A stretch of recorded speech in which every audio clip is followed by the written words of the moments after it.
அதுவும் முழுமையான சத்தியம் இல்லை.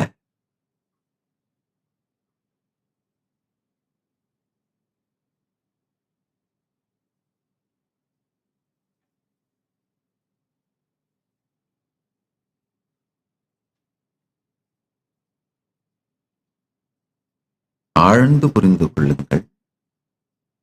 எதிர்காலம் அப்படின்னு நீங்க நினைக்கிறதும் வெறும் உங்களுடைய எதிர்பார்ப்புகளும், நெகட்டிவ் எதிர்பார்ப்புகளும்.